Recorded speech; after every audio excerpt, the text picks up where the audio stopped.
Call to order the meeting of the Strategic Forces Subcommittee of the Senate Committee on Armed Services. Our hearing today is on the subject of the Space Force. I want to thank General Saltzman for being with us today before this committee. And the purpose of the hearing is to understand your vision and priorities for the Space Force as its second Chief of Space Operations. While the budget for the Department of Defense and the Space Force has just been released, we plan to have a space budget hearing, which includes the Space Force, later in May, after we've had time to understand in detail the President's budget request. There are many complicated topics, such as missile warning and launch, that will take time to understand and are not really ripe for this hearing today, but we will take up in May. Instead, the hearing will focus on you, General Saltzman. This is your opportunity to explain to the subcommittee and to the public how you will train and equip the Space Force as a Department of Defense separate military service and be a presenter of forces to the combatant commanders in order to accomplish their missions as assigned by the President. My understanding is that today you will explain to us your 3 lines of effort for our Space Force Guardians. As I understand it, they are to first field a combat-ready force, second, amplify the Guardian spirit, and third, partner with the interagency, allies, and industry to win. I look forward to having you explain in detail what each of these lines of effort are and give us examples, and simple ones that we can take with us and explain to our constituents and the public the importance of the work that you're doing. Let me conclude that General Hyten said it best: there is no such thing as a conflict in space by itself. Any conflict will involve all domains, although I believe it will start in space, the land, the sea, the air, and space, all together at once.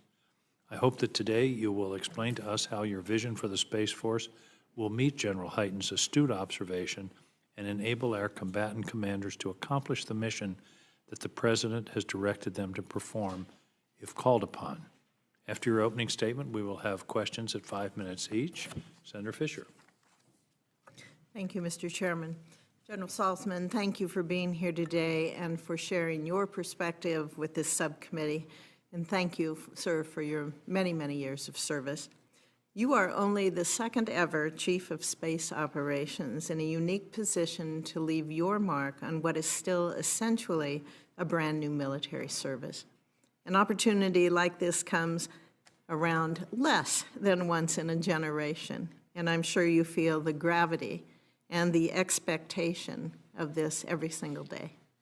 I look forward to hearing more of your vision for this newest service branch, specifically how you are forming it into a fighting force that is ready to prosecute war as part of the United States military. I would also like to understand how you are shaping the space acquisition enterprise to that vision, enabling the joint force. Thank you, Mr. Chairman. General Saltzman. Chairman King, Ranking Member Fisher, distinguished member of the subcommittee, thank you for your continued support and for the opportunity to discuss my vision and priorities for the United States Space Force. I've been in listening mode since becoming the second Chief of Space Operations just 4 months ago. One of my first phone calls as the CSO was to the commander of U.S. European Command, General Cavoli. My first trip as the CSO was to Colorado Springs to meet in person with the commander of U.S. Space Command, General Dickinson. My first overseas trip was to Hawaii, where I met with the commander of U.S. Indo-Pacific Command, Admiral Aquilino. And during these last 4 months, I have also prioritized visiting with Guardians performing vital missions around the world for the Space Force, for the Joint Force, and for the nation. In December, I met in person with military space chiefs from Australia, Canada, France, Germany, New Zealand, and the United Kingdom. In all these engagements, my goal was to better understand how the Space Force should focus its near and midterm efforts as we integrate our capabilities to address the threats and challenges. The themes from these engagements should surprise no one. Each combatant commander emphasized the vital role space plays in strategic competition and integrated deterrence. The Guardians of the Space Force make this possible and are without a doubt the brightest and boldest America has to offer.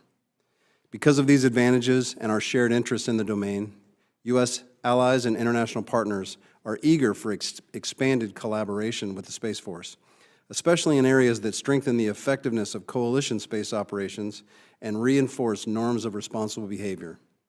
In short, our mission forces, people, and partnerships make the Space Force the most formidable space organization on the planet. China and Russia know this and are accelerating their efforts to undermine U.S. advantages in the domain. To meet this challenge, the Space Force will prioritize 3 lines of effort. As Senator King's already stated, fielding combat-ready forces, amplifying the Guardian spirit, and partnering to win. These lines of efforts are designed to deliver the forces, personnel, and partnerships required for the Space Force to preserve U.S. advantages in space. And before I expand on the Space Force lines of effort, I'd like to update the subcommittee on the emerging threats Space Forces face. As the handout I've provided indicates, space is undeniably a contested and congested warfighting domain. When describing space threats, it's important to account for 2 kinds of threats. First, threats from space assets, and second, threats to space assets. Threats from space present a growing danger to the joint force. Both China and Russia have robust space-based capabilities that allow them to find, target, and attack U.S. military forces on land, at sea, and in the air. Equally alarming are the threats that endanger the satellites the nation relies on for prosperity and security. Both China and Russia continue to develop, field, and deploy a range of weapons aimed at U.S. space capabilities. The spectrum of threats to U.S. space capabilities includes cyber warfare activities, electronic attack platforms, directed energy lasers designed to blind or damage satellite sensors, ground-to-orbit missiles to destroy satellites, and space-to-space orbital engagement systems that can attack U.S. satellites in space. The contested space domain shapes the enduring purpose of the United States Space Force. Congress established the Space Force to protect U.S. interests in space. This means protecting U.S. space capabilities and defending the joint force and the nation from space-enabled attack. My lines of effort are designed to achieve this vision by providing the forces, personnel, and partnerships required for the Space Force to preserve U.S. space superiority for the foreseeable future. My first priority is to build resilient, ready, combat-credible space forces. To do this, we are accelerating the pivot towards resilient satellite constellations, ground stations, networks, and data links. The Space Development Agency's proliferated warfighter space architecture provides a prime example of these efforts. We are also emphasizing cybersecurity and preparing Guardians to detect and defeat cyber attacks against our networks, systems, ground stations, data links, and satellites.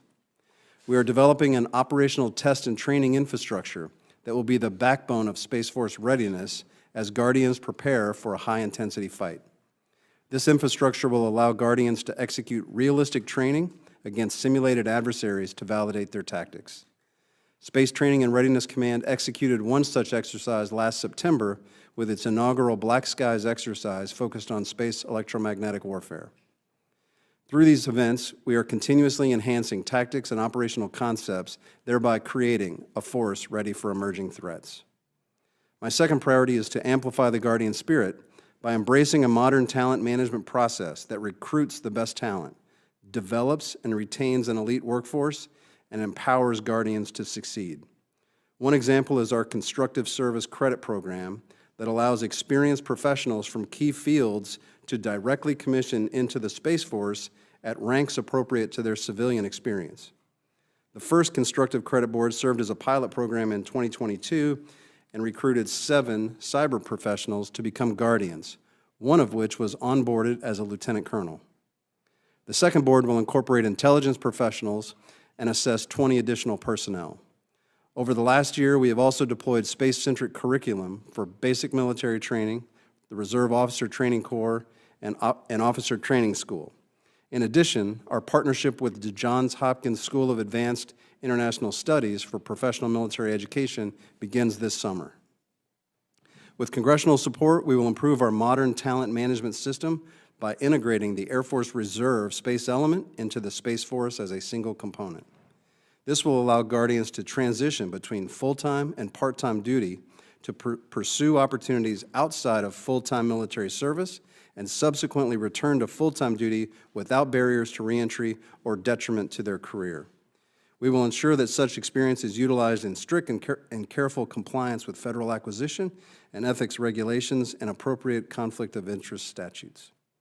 The Single Service Personnel Management System will make retaining highly qualified guardians easier by facilitating flexible career paths, and we look forward to working with this subcommittee on that important initiative. My third and final priority is to strengthen partnerships the Space Force relies on to accomplish its mission. The Space Force will strive to eliminate barriers to collaboration, including overclassification, so we can build enduring advantages with our partners. To date, personnel from over 50 countries have participated in training, education, and exercise events hosted by the Space Force. We are also leveraging allies and partners to expand our warfighting capability. Recent examples include deploying U.S. payloads on Norwegian and Japanese satellites and establishing a partnership with Luxembourg for satellite communication services. In total, we have more than 200 foreign military sales cases with over 60 countries for a broad spectrum of space capabilities. Commercial partners will be key as we pursue emerging technologies like advanced power, propulsion technologies, artificial intelligence and machine learning, and in-space servicing, assembly, and manufacturing. Space Systems Command's Commercial Services Office is building these partnerships to improve our ability to leverage more commercial off-the-shelf capabilities. In conclusion, thank you for the opportunity to share these priorities with you today. The Space Force is the preeminent military space organization in the world. Our adversaries seek to surpass the United States and challenge our advantage. We cannot and will not allow this to happen. Our Guardians will outwork, out-innovate, and out-compete our adversaries to ensure that we succeed. They will do everything they can to deter conflict and maintain stability in space. I very much look forward to your questions. Thank you. Thank you very much, General. I want to jump on the comments you made about recruiting and particularly bringing people in mid-career and having more flexibility about leaving and coming back. That's a creative idea. Flesh that out a bit for me. It strikes me that that's really going to be necessary in today's environment, particularly in the technology field. Yes, sir. We currently don't have the ability because our reserves and the Guard are in the Air Force. They're in the Air Force Reserves and the Air National Guard. So we don't have an option to, if you leave full-time active service from the Space Force, we lose your expertise. And so we're looking for anything that can allow us to retain those people who might have priorities that shift but are still willing to contribute to the service. Do we need a Space National Guard? So I need the capabilities that are currently in the Air National Guard. I can assure you of that. I think there's a couple of different ways to do it. We assessed 3 different options. We could leave things as they are, which I think is the worst solution because, as General Brown points out, as the Chief of the Air Force, he doesn't have organized, train, and equip responsibilities for space missions, yet he has those space capabilities in the Air National Guard. So it creates a little bit of a conundrum when I'm trying to figure out how to train forces that are aligned under the Air National Guard.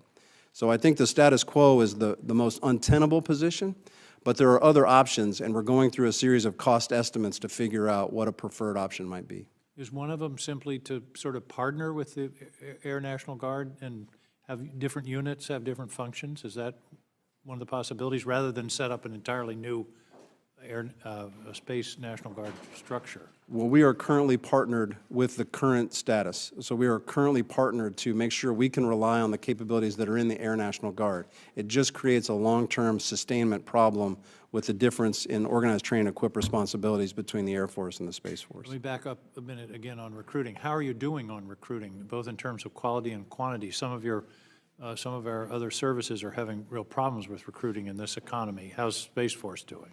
Yeah, I'm almost embarrassed in front of my peers to say it, but we're doing very well. Mostly associated with the fact that we have much smaller numbers to recruit, and we have the ability to handpick those that decide they want to join the Space Force. So right now, we're doing okay. The problem is going to be sustainment over time in the quality of the applicants that we can pull in, and then retaining them for long enough to really benefit from their experience. Turning to, you mentioned several times in your testimony, commercial assets, commercial space assets. We know that Russia is trying to jam or otherwise damage the Starlink network, which is assisting in Ukraine. Is that precedent making it more difficult to partner with commercial satellite users. One of the strategies is proliferation and using commercial satellites. Is that, what's been the reaction to what's been going on with Starlink in Ukraine? So commercial augmentation is important to the Space Force for the reasons you mentioned: resiliency, diversification of our portfolio across a broader number of participants, if you will. The Commercial Augmentation Space Reserve, we're trying to establish what is kind of like a craft, like if you know the Civilian Reserve Air Fleet that uses commercial capabilities. We're trying to, we're exploring options to use something along those lines. I think the key with commercial industry is to make sure that the expectations are managed up front. So we're going through a series of plans, we're going through a series of industry days, if you will, to clarify what are the policy, what are the contractual, what are the legal responsibilities and hurdles that we have to clear in order to establish this so that the expectations are clear across all spectrums of conflict, crisis, et cetera. So this is an evolving kind of capability. It is, but I will tell you that we had significant interest. We hosted an industry day along these lines, and there were 84 participants from commercial industry. So there is interest in doing this. Now, in my 45 seconds that's left, I'm going to ask you a question that I get asked at home. What's the difference between Space Force and Space Command? I get asked that at home too sometimes, so I appreciate it. It's as simple as any of the combatant commands with the other services. If you were to think about U.S. Central Command and the U.S. Air Force, or Indo-Pacific Command and the U.S. Navy, for the U.S. Space Command and U.S. Space Force, we simply have different responsibilities. As the Chief of the Space Force, I have responsibility to organize, train, equip, and operate the forces that are then presented to U.S. Space Command, who has the authorities from the President and the Secretary of Defense to direct those operations. So you're organize, train, and equip.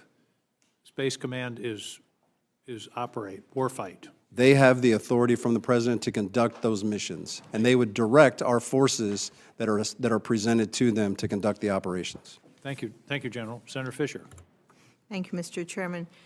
General, as we discussed last year, the next-gen OPIR satellite program, it's one of the key components of our future missile warning architecture, along with proliferated constellations of smaller satellites operating in the lower orbits. During your nomination hearing, you stated that having no gaps in coverage for missile warning was a high priority. The missile warning mission is the cornerstone of our strategic deterrent. You know, if we can't effectively respond, if we can't detect when our adversaries are launching nuclear weapons, we're in trouble. And so it is very important that we continue to fund this next-gen OPIR.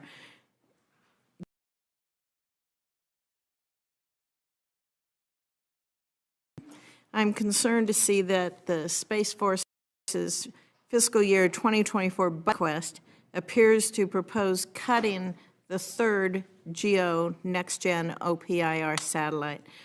Does the Space Force intend to complete that architecture as planned? And if not, how are you going to mitigate it?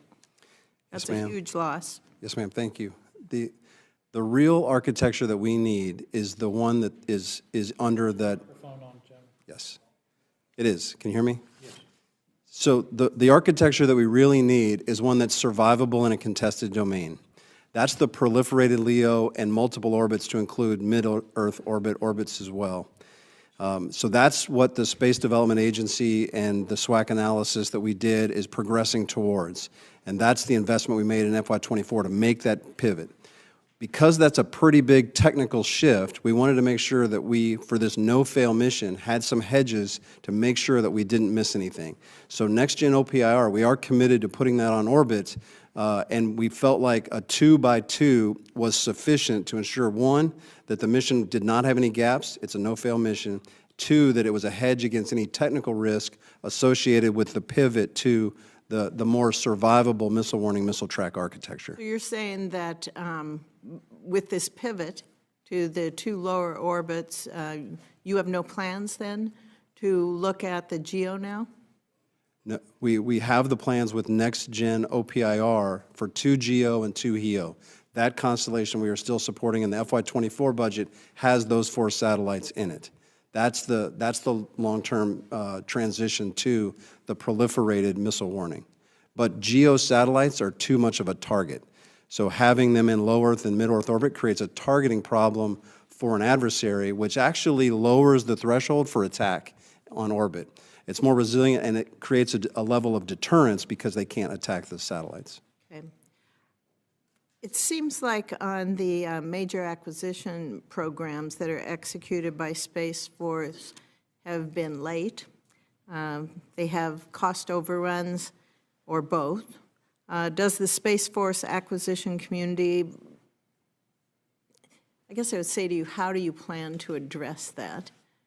And do you agree with my assessment? Well, I've been doing in this business a long time, and so I've certainly seen the same things that you're noting there. So I can't argue with the facts about cost overrun and schedules.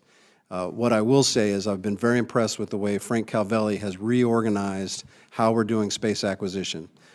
With his appointment as the Undersecretary of the Assistant Secretary of the Air Force for Space Acquisition and Integration, he's focused on several different things: buying small satellites, having shorter-term contracts, going with well-developed technology so that we don't have as many non-recurring engineering costs.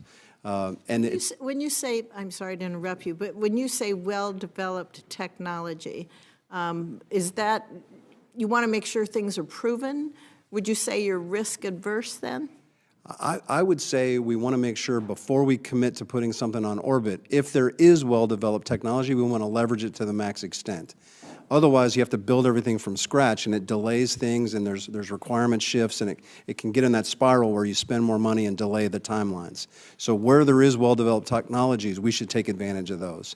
And I think in satellite production, that's exactly where Mr. Calvelli's head is on that. And so while, again, I can't speak to all the programs that have existed since we've been putting satellites on orbit, I can certainly tell you that the acquisition community has shifted to a different mindset for how it acquires systems. And I think the Space Development Agency's acquisition strategy for the missile warning, missile tracking, and space data transport layer is an example where it's going in about 4 years from order to orbit, which is substantially better than we've seen in other programs. Thank you. Now I'd like to call on our only subcommittee member who's been in space, Senator Kelly. Thank you, Mr. Chairman. I had a couple detailed questions, and then the chairman asked both of them. So I'm going to go a little bit different approach here. So to the ranking member's question, you talked about that there's a little bit of a deterrent by putting something at a lower orbit, I think you said. Why is that? Why is it more likely that an adversary goes after something at GEO than it is if they are at a lower orbit? If this sounds at all like I'm lecturing an astronaut, I promise I'm not. So it's more than just the orbital regime. In low Earth orbit, to provide the coverage, you have to have a vastly greater number of satellites. Yep. Dozens instead of, from GEO, you can have a single orbit that would look at a third of the Earth. So by going to the low Earth orbit, we're buying smaller satellites and more of them. Oh, okay, it's the numbers. More satellites creates a targeting problem. Which one do you want to shoot down that you think is going to be the problem for the mission? Yeah, it's just more it's proliferated more LEO. So more, they got to shoot more rounds. A lot more. To take out the capability. So much more that I think the escalatory threshold is raised to the point where they probably wouldn't. Wouldn't do it. Okay. Okay, that's helpful. General, of the NRO, Air Force, Space Force satellites that we put into orbit, what percentage of those is Space Force responsible for? The contracting, the management of the operations to get these to their targeted orbit. Compared to the NRO? Yeah. Well, yeah. Like, what percentage do you have? Sir, let me get back to you with the specific But the number. NRO, The NRO has a number of constellations for its mission set. We have, I'm trying to think if there's any examples. We have the vast majority of Department of Defense satellites Okay. that have now migrated those missions. But not all of the Department of Defense satellites. I always hesitate to say all, Okay. but I'm struggling to think of an example. And how many launch providers do you have that you contract with currently to get those satellites into orbit? 2, And those are? ULA and SpaceX. And actually, for demos and other things, we've contracted other providers as well. I can get you the full number. And to date, while you've been involved with this, are we seeing, typical kind of success rates and safety records from both companies? Absolutely. Okay. And no identifiable, problems with that you feel puts our satellites at risk? No. I mean, it's been a while since we've had an accident.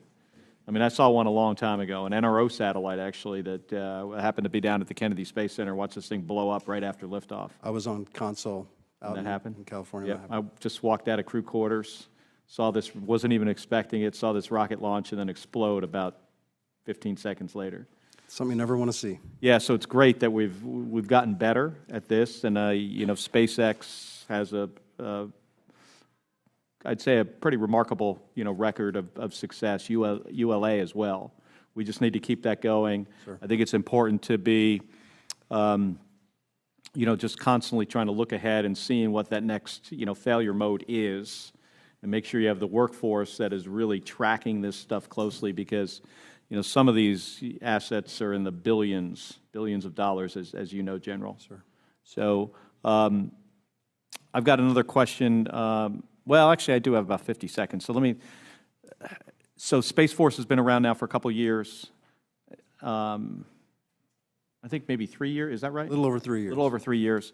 And some of the Guardians incurred about a 2-year commitment when they transferred from the Air Force or from another service. Right. They're coming up on the end of that time. Are you seeing a good, re-enlistment rate for the enlisted ranks and officers that are going to stay on?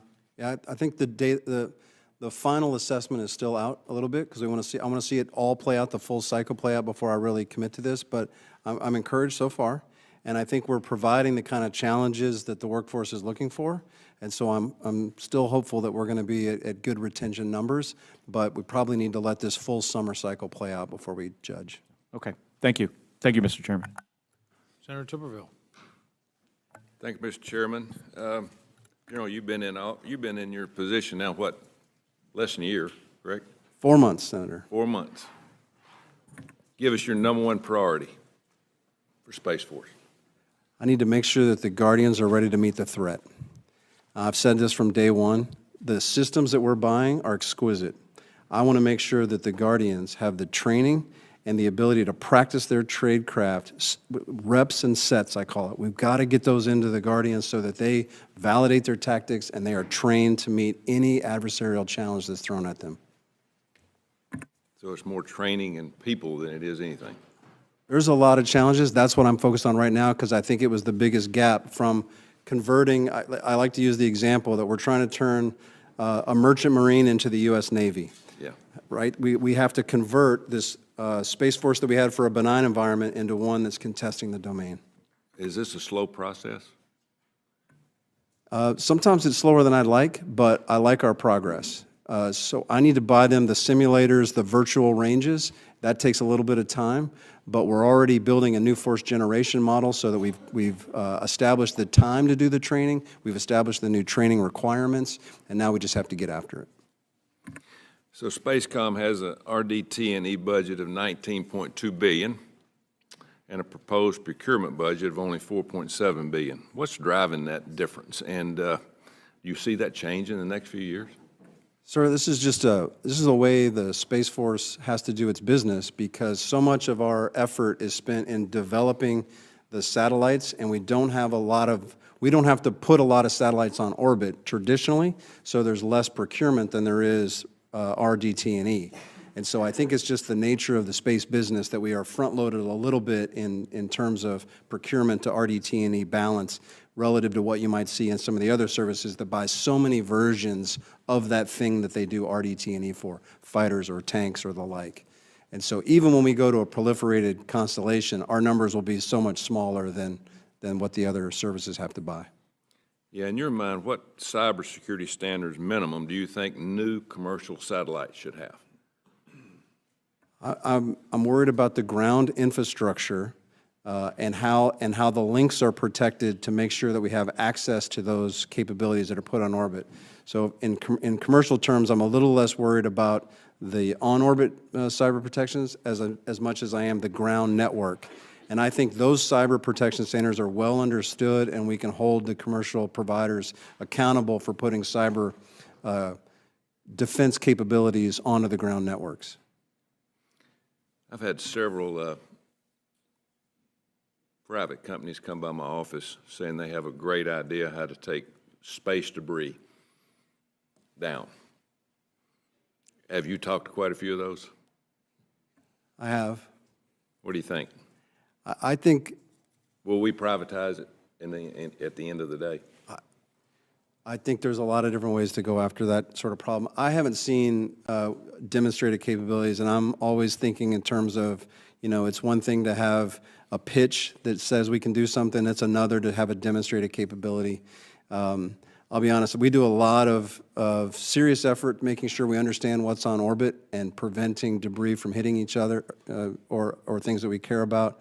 Right now, I would say this isn't my #1 challenge, but if somebody feels like they can demonstrate a capability, cleaning up debris is an important concept as well. Because it's going to get worse and worse, right? It's not going to clean itself up. Yeah. A lot of people believe the conflict with China could very well start in space. What might that look like one day?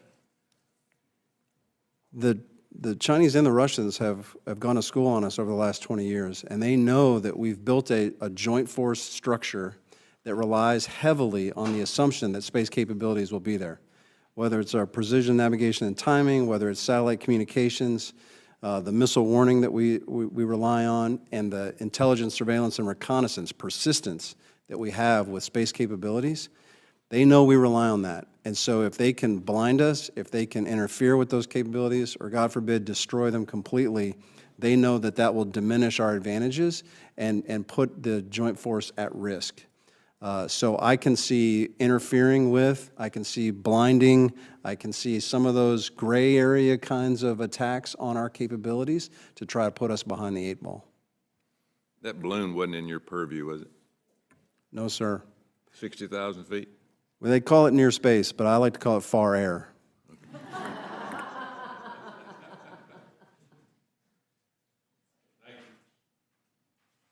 Senator Rosen. Well, thank you, Chairman King and Ranking Member Fisher. Good to be here today and holding this hearing. And General Saltzman, thank you so much for everything you're doing. And I know everyone's been talking about workforce is key. We need a pipeline of qualified individuals. Going forward, you're just young, 3 years old, trying to get this workforce, and especially, like you said, research and development, critical.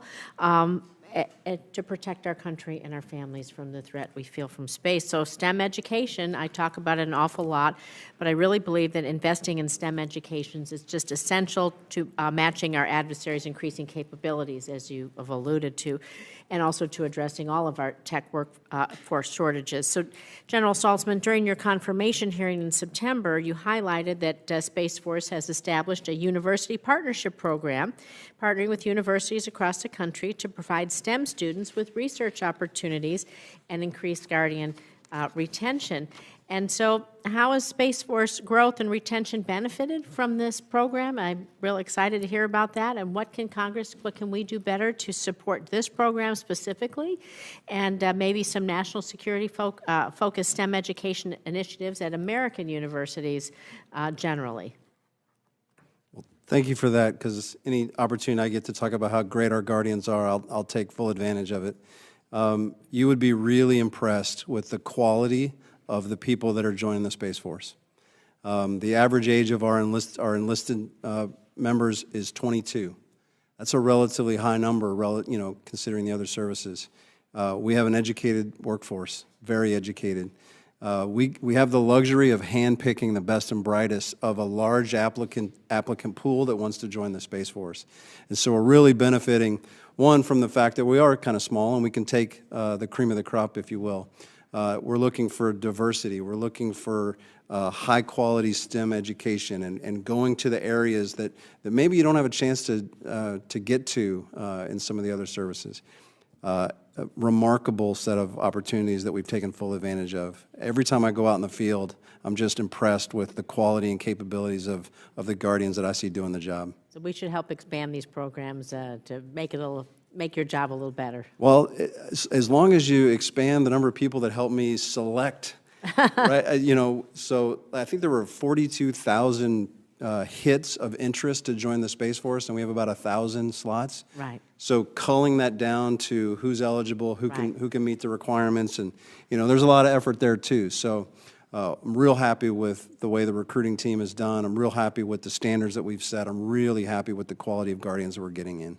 That's great because, as Senator Tuberville talked about, cyber attacks in space. It's a war-fighting domain, and cyber is really probably more effective there, or as effective there as it would be anywhere else. And last week, we discussed with General Dickinson during Space Command's posture hearing that both Russia and China are rapidly investing in, developing and fielding these technologies that will provide timely and that will threaten us. And so we need to be sure that we're stopping that. So these sophisticated cyber attacks are going to include the threat of stealing data, jamming satellite signals, hacking satellites, disrupting internet services. I know the proliferation concept is really good because there's just so many. It makes it not worth their while. So that resilient space architecture, particularly in low Earth orbit, as you've alluded to, really important. And so what other kinds of things besides what you mentioned to Senator Kelly and Senator Tuberville, how are you keeping our most advanced space assets safe from cyber attack by Russia, China, and others, and increasing their resiliency? I like to talk about two particular areas that we're doing. First is I want to avoid operational surprise. That's a tenet in my maybe theory of success, if you will, for the Space Force's primary missions. And by avoiding operational surprise, what I mean is, do we have all the sensors in all the right places to see what's going on? And that's cyber and space. Do we recognize hostile activities, aggressive activities, irresponsible activities the minute they occur? Can we attribute them to the bad actors? That's the kind of avoidance of operational surprise that I'm talking about. And then secondly, we have to establish norms of responsible behavior. What are the norms of behavior that are acceptable? And developing a coalition of like-minded space nations that supports those norms of behavior is a powerful motivator to do the right things and call out irresponsible behavior. All of that, I think, protects our capabilities as well. Well, that's great. I know my time's up, but my next question was on international partnerships and how this potentiates that. We'll take it off the record, this hunt forward operations to avoid operational surprise with our allies and partners around the globe. We will submit that for the record, but you were leading me right there. So thank you very much. I yield back. General, there's one member of this subcommittee who probably had more to do with the founding of the Space Force, early and vocal supporter, and that's Senator Kramer. Senator Kramer. Thank you, Mr. Chairman, Ranking Member, and General, good to see you again. I don't think you were lecturing Senator Kelly at all. He asked you the easiest question he could, and you answered it brilliantly. And I think the issue of redundancy as a tool, it sort of answers Senator Rosen's question in terms of how you secure them, as well as how well they work as a kill web, if you will, versus a kill chain. So I didn't think you were. I thought it was brilliant. I also think you're too humble. You brag about the Guardians, but let's face it, you seem to be the employer of choice in the service. You have that luxury, and it's because I think of the mission. I think because it's an important mission that particularly younger people realize, and they're attracted to it, and it gets to stretch them. And so my hope, Jackie, is that the Space Force is so cool it just automatically creates more STEM students because they all want to be part of the next big thing. I want to get into some issue. Senator Fisher asked you about the gap issue with regard to eyes in the sky and whatnot. And we did see a little bit of a gap in defense when we learned that our radars couldn't see everything. They could only see what they were tuned to see. And so in terms of like Parks radar as an example, and we see some money coming for that, I would presume that means it'll be upgraded, it'll be modernized. As you know, it's a high priority for me, since we have one that you're the landlord of up in North Dakota. Maybe speak a little bit to the role of the Parks radar and modernization, and how that will help you and the Joint Force in terms of particularly early warning. Well, it's a two-part answer because, you know, I don't want to be too distracted by the balloon Right. Issue, because that's not where those radars are looking. It's you could easily build radars that would look in that area, but that's not our mission. The mission that's being done in North Dakota and the other ground-based radars is twofold. It's missile warning and it's space surveillance primarily, and those radars are really good at those jobs. So the real challenge is, how do I go to a rapid assessment and decision quality information of the data that those radars are pulling in? And so that's my responsibility, is to figure out how to take all that massive amount of data in and quickly turn it into decision-making information. So we've got some work to do there, but it's more associated with the latency of the data than it, you know, I can tell you where something was, but I can't tell you where it is precisely at that moment, and we're getting better and better at that. With regard to some of the issues that we've already talked about, the partnerships that you started out talking about, Senator Rosen asked about, academic partnerships, alliances, obviously commercial partnerships. One of the things when we stood up the Space Force, and we had this discussion many times, and your predecessor certainly grabbed onto it, and that is making sure it's lean, agile, fast. How many times do we hear General Raymond say, lean, agile, fast? Do you feel like you're still lean, agile, and fast? Does the budget help you be more lean, agile, and fast? And I don't mean cheap. I mean lean, agile, and fast. Those relationships are so important. How valuable is that and difficult is that balance to make sure you maintain those characteristics? Well, there's no question we're still lean, and there's no question we're going as fast as we can.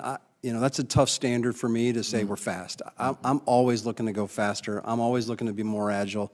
And so I'm going to be probably our toughest critic going forward, trying to ensure that we stay as fast as possible. Being small does offer some advantages. We can move rapidly through a smaller bureaucracy than maybe some of the other organizations can. But it also comes with, you know, that means there's fewer eyes on ideas. That means there's fewer opportunities to catch mistakes. That means there's fewer opportunities. And so we've got to have good, solid processes. We have to have good, innovative technology that supports us. And so there's no question we're still lean, and now we're trying to become optimized based on that size to make sure that we're still producing high-quality capabilities for a high-quality workforce. Well, that's a great point, because the bureaucracy can gobble you up and slow you down as well. So we like oversight. We're all about that, but we want you to be as agile as you need to be too, to keep up with at the speed of China, as I like to say, which is really important. One last thing, I just want to make sure that you're getting the type of the right policies that don't restrict your offensive abilities. We've heard a lot about that. You've spoken to it at some points. Again, whether it's the budget or the administration or, you know, up chain of command, do you feel like you have the right policies in place to both protect and attack if necessary? I can assure you there are no policies that prevent us from exploring a full spectrum of operations. It's just about doing the work, establishing the what I would call understanding of what the capabilities can and can't do, and then we test and we learn from our experiences. Thank you. Well done. Thank you. Thank you, Senator Kramer. Your lean, agile, fast reminds me of my high school football coach, who said he wanted us to be mobile, agile, and hostile.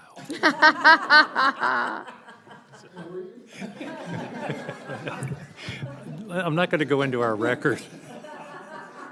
But our team motto was, we're small, but we're slow. That was our problem. Senator Gillibrand. Thank you, Mr. Chairman. Your budget request this year includes a goal of increasing the number of Space Force launches. As you look to maintain and modernize launch ranges and facilities in support of our space launch needs, can you speak to how the ability to leverage commercial funding sources to grow space transportation infrastructure and service capacity would impact the Space Force's space launch efforts? Yes, ma'am, thank you. As we've talked before, we've grown our capacity on our national launch ranges, national space launch ranges, from what I remember to be 10, 12 launches to we're going to hit getting close to 100 launches a year now. And most of that is commercial launches. And so the infrastructure that we're providing is being used, and it needs to be refurbished on a more regular basis than it did what I'd call the old days. And so I think the commercial industry understands this, and they're trying to figure out the best ways to help support. And now we just have to look for the contractual and legal mechanisms to make sure that we can maintain that infrastructure. Our investments in the range of the future start us down that path, but we've still got a lot of work to do over the FIDEP, I think, to make sure we maintain the kind of infrastructure we need to support the commercial industry. As you've said, your mission is very technical. Ensuring Guardians are properly trained and able to execute their missions requires access to advanced ranges. Do you currently have the training resources you need to provide fully trained Guardians to combatant commanders? And are any additional resources required to ensure we have a Space Force fully capable of operating in the space domain? The FY24 budget submission includes about $340 million dedicated to operational test and training infrastructure. I think that's sufficient for this year because we've got a lot of study to do to make sure we're building the right kind of ranges, the right kind of simulators, and we're learning as we go a little bit. So I'm really comfortable with the level of investment we're at this year for FY24. Last week, you spoke about the concept of competitive endurance. From reporting, it appears to center on space domain awareness, resilience to deter attack, and responsible counterspace activities. Can you speak to how the Space Force's budget proposal will help to achieve competitive endurance through each of these three core tenets?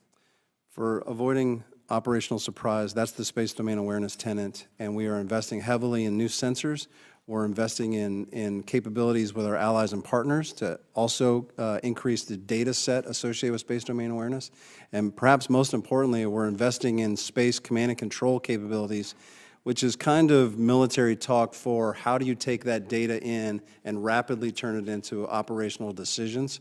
And so I think we have good software investments to make sure that we're doing the decision support tools that go with that space domain awareness. And go ahead. Go ahead, no, finish. Well, the resiliency piece is also important, and this budget definitely invests in shifting to a more resilient space architecture. We've started that pivot now in earnest. So looking on your documents, you have this contested space document about what China's doing.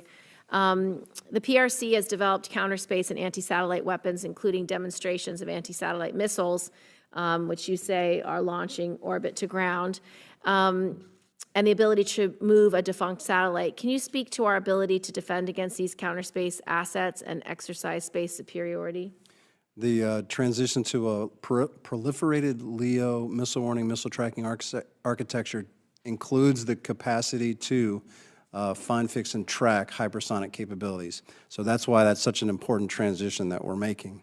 With regards to grappling satellites and pulling them out of orbit, much tougher to deal with when you have less than maneuverable older legacy satellites. So again, shifting to a proliferated LEO constellation where you don't have what General Hyten called the big juicy target sitting there at GEO, makes that a much tougher proposition for them to execute against. That makes sense. What lessons are you learning from the war in Ukraine about the role of the space domain in large-scale military operations? Well, the most important observation is that space is critical to modern warfare. We've seen the Russians attack satellite communications. We've seen cyber attacks trying to dismantle. We've seen GPS jamming. They recognize that space is a force multiplier, and they're willing to attack it. The fact that we have to defend against cyber attacks in the ground networks reminds us that ground is also a part of space, and that those networks are critical assets. But I think we're also seeing the power of commercial augmentation, that there is a viable path for commercial augmentation to provide capabilities. And then I've been kind of harping on it through the testimony here, but proliferated LEO, that's what we're seeing used to support Ukraine, and it's turning out to be a much tougher target for the Russians to take apart. Agreed. Thank you, Mr. Chairman. Thank you, Madam Ranking Member. Senator Rounds. Thank you, Mr. Chairman. General, thank you for your service.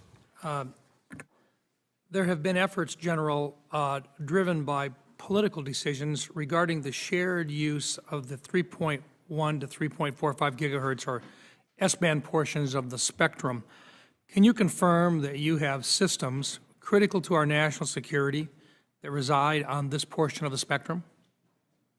Yes, Senator, we have a space surveillance radar that's currently in development that does occupy that portion of the spectrum. Would it be not just radar, but perhaps communications that are in that portion as well? As it turns out, I think the key emergency kinds of communications live just outside of that band. So as long as we manage very narrowly that strip, we would avoid those particular. Okay, so it's primarily radar. It's primarily radar for the Space Force. Okay, so Yeah. the communications portion is not the part. Well, I wouldn't want to talk to the other services understand. capabilities. So from a Space Force perspective. Okay, thank you. Can you provide your professional military advice on how detrimental it would be to your mission and the security of our nation if you lost the use of this portion of the spectrum? I think the most important thing I can say is I'm not exactly sure because we haven't done the technical analysis of exactly what vacating or sharing any of that spectrum would look like in terms of cost and technical performance. But we do have a study ongoing, and so we would hope that any legislative decisions or decisions along these lines would wait for that study to come out later this fall so that we could make the decision with data-informed analysis. Have you been given the opportunity to provide your professional military advice on the DoD's use of this portion of the spectrum? Yes. Thank you. I presume you've expressed your concern with regard to the sale prior to this September study being completed. I have described my concern as not knowing exactly what the impacts will be until I receive that study. Thank you. I'd also like to go on record saying that I'm concerned about the DoD's approach to providing space-based ground-moving target indication capabilities, the GBMTI, to warfighters following the divestment of the JSTARS platform. It's my understanding that this capability is being moved under the funding authorities of the intelligence community. We do not have really to get into the fine details here, but can you share with me how you are assuming that the JROC or the validated requirements are captured in the acquisitions process of a platform owned by the IC community? Because of the way the funding has been moved, we are focusing on two areas where we think we can provide some detailed level of collaboration. The first is in Milestone Decision Authority, which still, there are some decisions which reside at the OSD level and could be delegated to Secretary Colvelli. We're looking into what those options are, what the possibilities might be. That's for program management acquisition purposes. The other side is the operational concepts. This is still a DoD mission, the Space Force mission, to do this for the Joint Force. And so we have the responsibility to provide the operational concept for how this would work, and we will have to work closely with the program managers and sensor developers to make that happen. Yeah, with JSTARS, the tactical capabilities to track these moving targets was available to our soldiers on the ground. We just want to make sure that that same capability is still found in a space-based system. And that's what we're really talking about here, isn't it? Yes, sir, and the beauty of the sensors that are being developed is they're more survivable relative to the current threats we're facing, and we're going to do it at a global scale as opposed to a very small AOR the way the JSTARS. We just don't want to get it lost in that this needs to be made available for Title 10 operations. These are direct operational support activities. The mission falls to the Space Force and the Department of Defense. Thank you. I understand that there is a legislative proposal in the works to integrate the reserve elements of the Space Force. This seems like a logical move as your service matures and embraces its organized, train, and equip roles. It's also my understanding that the Space Forces residing within the Guard element still reside within the Air National Guard and is organized, trained, and equipped by the Air Force. From your perspective as the Chief of Space Operations, what should this subcommittee consider to provide the most seamless oversight of these forces as the Space Force matures? First, let me describe the reserve integration. I think this is a very important legislative proposal that I hope you'll give due consideration to. It gives us the flexibility to have both part-time and full-time guardians in the Space Force, which is going to give incredible career flexibility and hopefully serve as an innovative way to retain the kind of expertise that we know we're going to need moving forward. I think we've done a much better job of capturing kind of the key details that are needed in legislation to make that proposal work, and I hope that we can continue to work with this committee and others to make that happen. From the Guard standpoint, I've been clear from the beginning that the critical capabilities that are living in the Air National Guard for space are must-haves for the Space Force. That's the most important thing. I don't believe, because of the way organized, train, equip authorities reside with the Chief of Staff of the Air Force and my responsibilities, that General Brown feels like he can organize, train, equip space capabilities inside the Air National Guard. It creates a little bit of a disconnect. And so the current status quo is the toughest to figure out how to do properly. Other than that, I think there might be some options that are worth exploring that are based on cost estimates and the like. Thank you. And Mr. Chairman, I would just like to commend the General. He has taken a very direct and strong approach with regard to advocating for our airmen and guardians on the subject of the missile community cancer study. This is a case of where they're finding cancers in areas where these guys that are basically working underground for extended periods of time, and the General has taken a very direct and personal interest in seeing that this be pursued, and that anybody that's out there, any one of these airmen or guardians, that they get help, they find out, and they keep track of. And I just want to commend him, and I would hope that the committee would make available time for him to be able to share with us moving forward just exactly what he has found with regard to any health concerns surrounding the cancers that seem to be more prevalent with these folks that are working underground in these missile silos. Thank you, Mr. Chairman. Thank you, General. General, a couple of follow-up questions. Several times you've mentioned the possibility of norms, developing international norms. Expand on that. Is that a realistic possibility? Will the Chinese and the Russians talk about international norms in space? Unfortunately, the norms that they talk about are not ones that we would support, and they've kind of shown a propensity to not support the ones we want to support. This is a battle of narratives over international norms.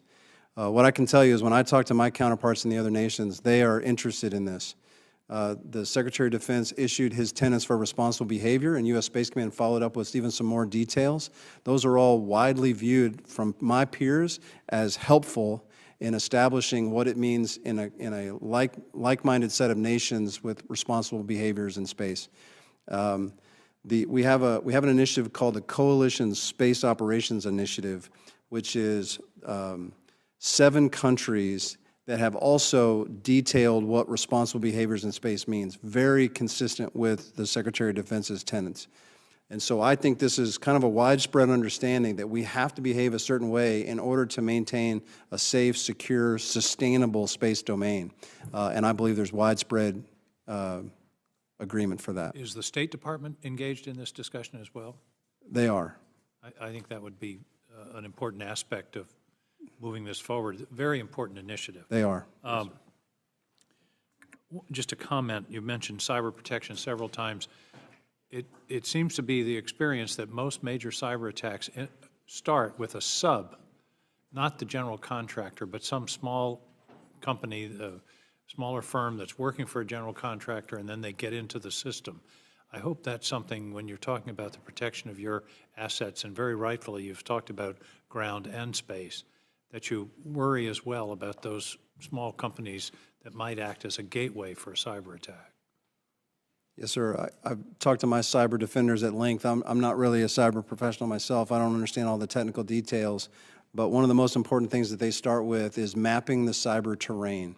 In other words, understanding exactly what the network looks like, where it might be vulnerable, and how they might best censor it to rapidly detect any kind of intrusions. And so, to your point, understanding how all of the companies fit together in the cyber terrain is an important foundational aspect of cyber defense.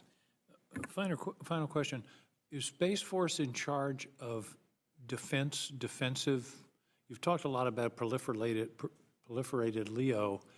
Are you also in charge of developing the capability of maneuver and otherwise defending our space assets? Is that part of Space Force's mission?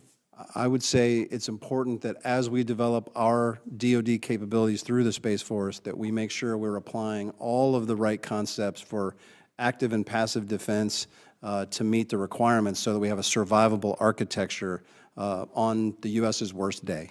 And that's, Of course, this is a relatively new concern. We own space for a long time, and but the Russians and the Chinese have been very active in anti-satellite technology, so we need to be developing counters to that in order to maintain a credible deterrent. Is that correct? Absolutely. And I think it's about how fast can we go. Again, my weak analogy is converting the Merchant Marine into the U.S. Navy. We've got a little bit of ways to go before we can take our legacy platforms that we've got so much utility out of and so much capability from, but convert them to providing the same or better capabilities while being able to perform in a contested domain. And we'll have to make that transition as rapidly as possible. Thank you. Other questions? General Fisher? Thank you very much, General. This has been a very illuminating hearing. I appreciate your forthright responsive to our question and your leadership and your long career of service to the United States. Thank you. Thank you, sir. Hearing is adjourned.